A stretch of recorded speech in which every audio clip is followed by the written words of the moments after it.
Hello, this is Yogeshwar 7000 again, and I'm back with another very important topic on a technique given to us by the great sages, primarily by sage Parashara. And this is the 64th Navamsha technique. So people who do not know about a Navamsha and what it is and how it's calculated, please refer to my earlier videos on understanding Navamsha. There are two parts to it, part 1 and part 2.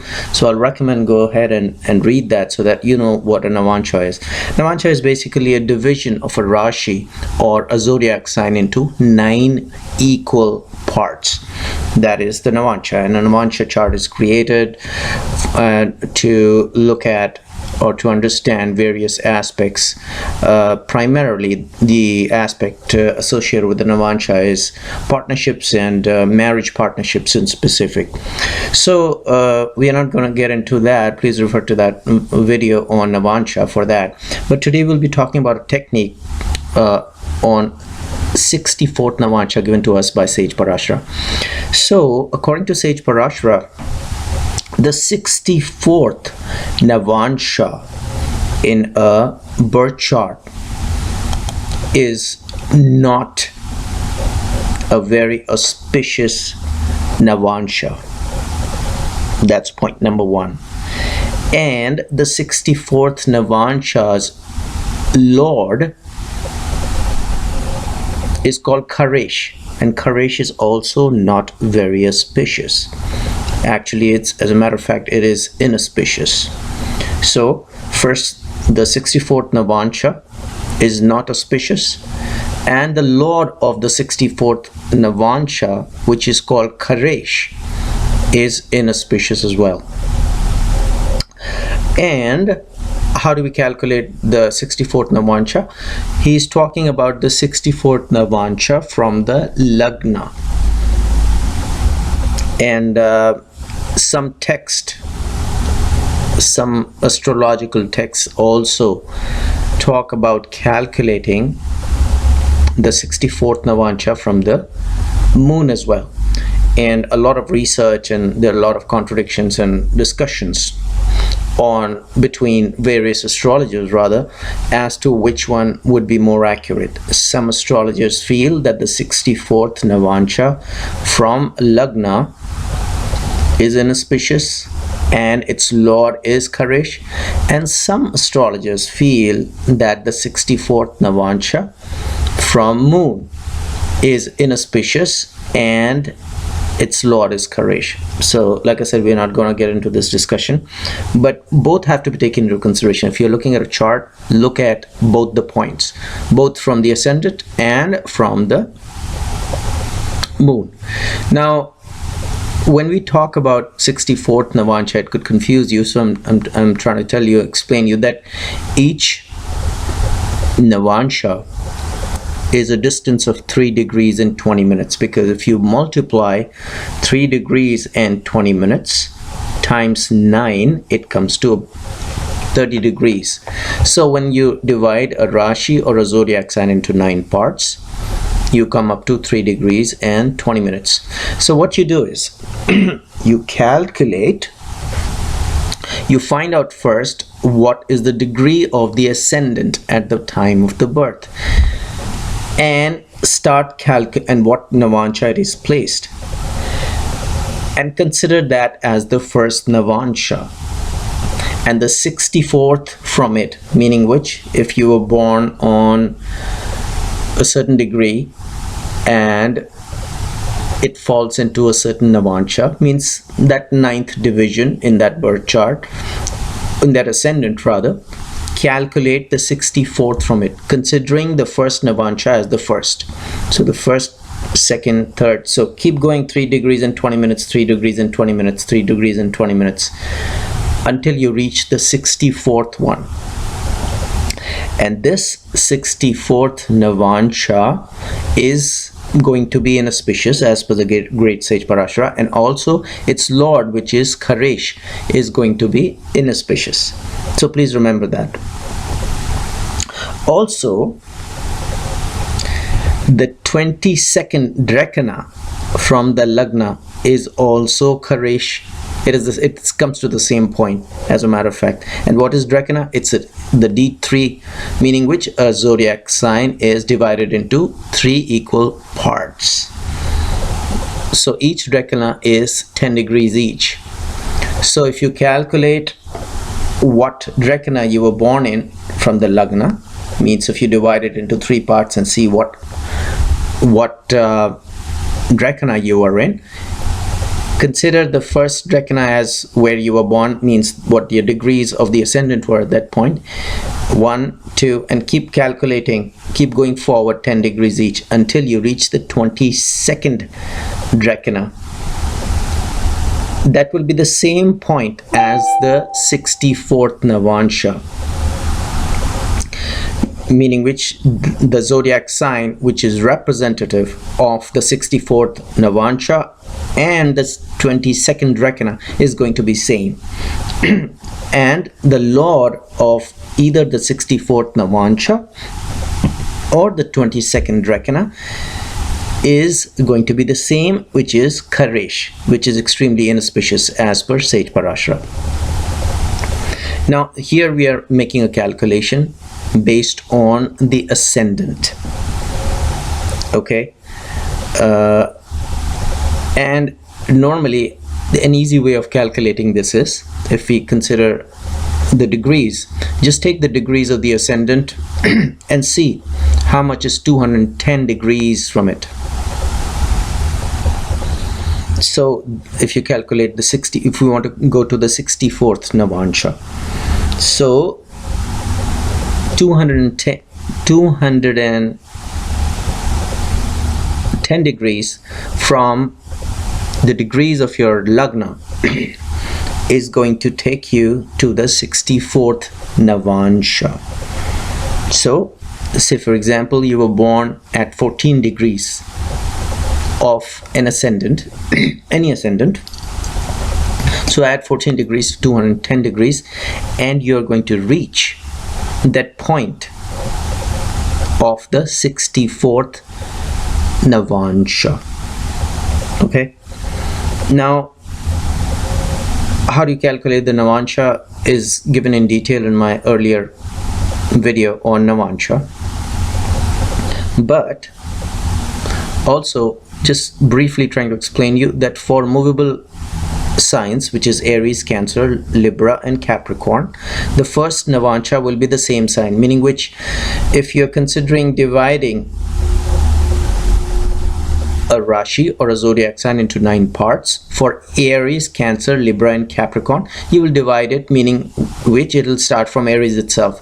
So if you divide it into 9 parts, in Aries, just to give you an example, the first part is going to be Aries, the second will be Taurus, the third will be Gemini, fourth will be Cancer, so on and so forth. For a fixed Rashi, it starts from the 9th sign. So say for example, and the fixed Rashis or fixed zodiac signs are Taurus, Leo, Scorpio and Aquarius. These are fixed signs. So the first Navamsha of any fixed sign will start from the 9th sign to it.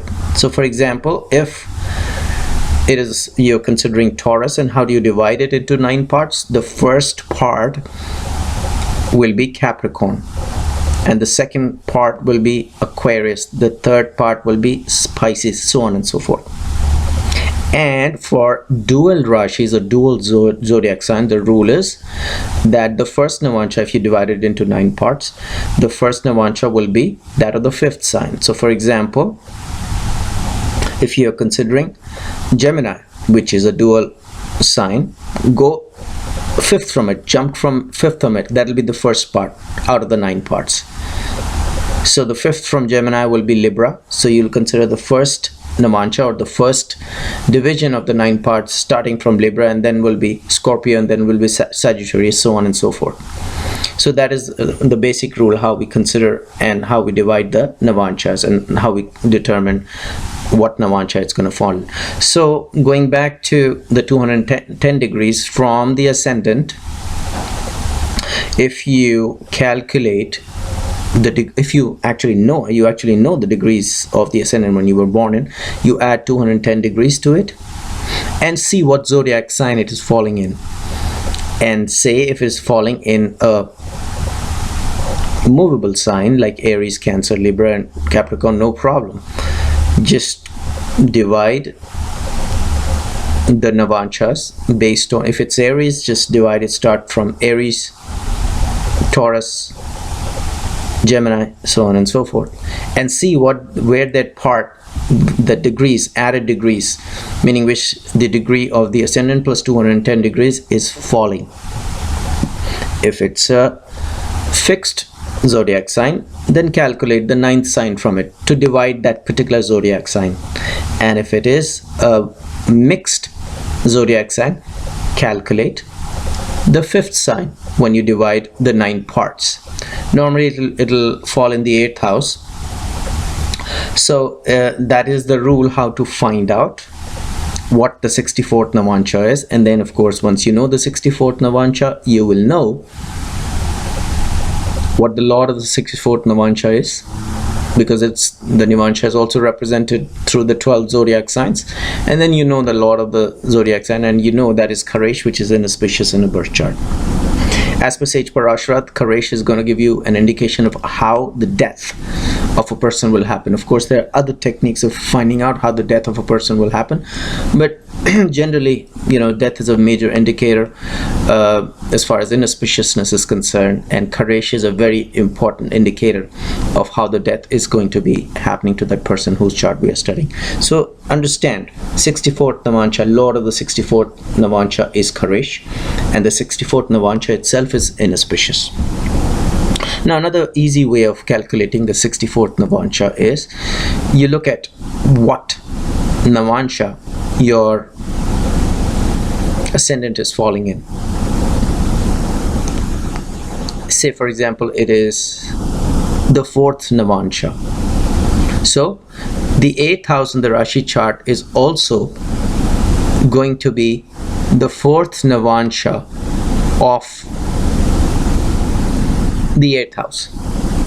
Like I said, it falls in the 8th house. In case your degrees fall in the 6th Navamsha in the ascendant, then go to the 8th house and see what Navamsha is the 6th Navamsha in the 8th house, and that will be your 64th Navamsha, and its lord will be the Karesh. So that's one easy technique of understanding or finding out, if you don't want to do a big calculation, or if you don't have a detailed software to understand or to know what the 64th Navamsha is and what Karesh is. Now, going to moon, say for example we have to calculate the 64th Navamsha from the moon. How do we do that?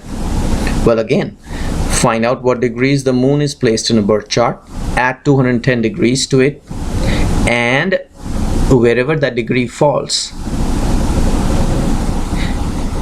find out what Navamsha it is in, and that will be the 64th Navamsha from the moon, and its lord will be the Karesh, as per a few astrological texts. Of course, originally the saints have given us the 64th Navamsha from the Lagna has to be considered, but some people, some astrological texts consider the 64th Navamsha from the moon as also being the Karesh.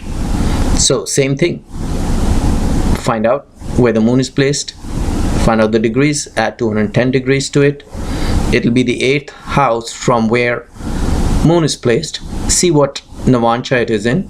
Going by the rules I've given you, or explained you rather, which is different rules for movable signs, fixed signs and movable signs. Apply those rules. See where that degree is falling, which Navamsha that degree is falling, and that will be the 64th Navamsha from the moon. Consider that Navamsha is extremely inauspicious, and also consider the lord of that Navamsha being Karesh. So you understood as to how to figure out. Another easy way of finding out the 64th Navamsha from the moon is go to the zodiac, go to the Navamsha chart itself. Leave the main Lagna chart or the Rashi chart for a moment, go to the Navamsha chart itself, and the fourth zodiac sign from wherever the moon is placed in the Navamsha chart, that will be your 64th Navamsha from the moon, and its lord is going to be the Karesh. So that's one easy way of doing it. Like I said, people have tried to formulate easy techniques to find out where these points are. Now, coming to the interpretation of these points. First, like I said, Saint Parashara has mentioned that the lord of the 64th Navamsha itself is Karesh, and it's inauspicious. The Navamsha itself is Karesh, and it's inauspicious. But at the same time, more importantly, we have to see the transits of planets which are happening in the 64th Navamsha. So in case malefics are transiting the 64th Navamsha in the zodiac, or whenever you're considering an event, if malefics are transiting, when you're talking about transits, and when we are talking about malefics, consider both the functional malefics of that person's birth chart and the natural malefics as well.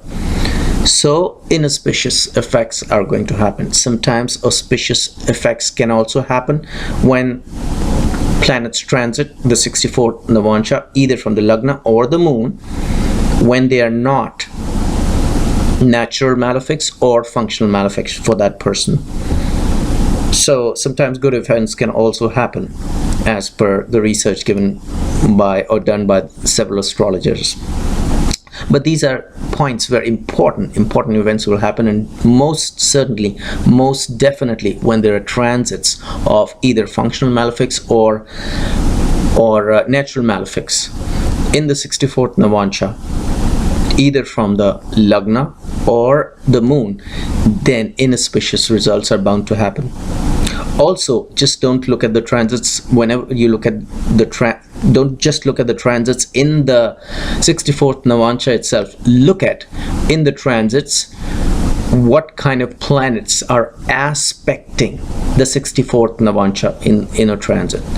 So sometimes you will see, well, there's no planet transiting the 64th Navamsha, but then an inauspicious event did happen during that time. So what most probably you will find is that natural malefic or a functional malefic was aspecting the 64th Navamsha, and that's why the inauspicious event did happen. So make a note of it. This is a slightly complicated technique, but once you get a hang of it, I think it'll be pretty easy and standard for you. So hopefully you enjoyed this video. In the meanwhile, I'll recommend go and do some more research, look at a few charts, especially astrologers.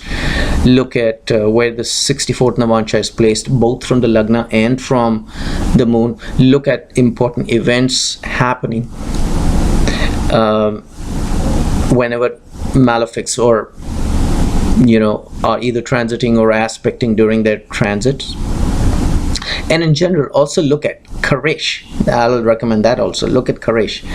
In general, how is Karesh behaving in that person's chart? In general, you can apply it to any dasha or even Vimshottari dasha and see how Karesh is happening. Is it auspicious to him or inauspicious? The sages say it's extremely inauspicious. See what makes sense more, Karesh from the moon or Karesh from the ascendant. That also you'll come up with your research if you start doing more and more research and more analysis of charts. You will understand that whether Karesh makes more sense from the ascendant or from the moon or from both. So like I said, hopefully you enjoyed this video. In the meanwhile, I'll recommend subscribe to my channel, check out my website, and I will see you with an interesting topic very soon. Goodbye.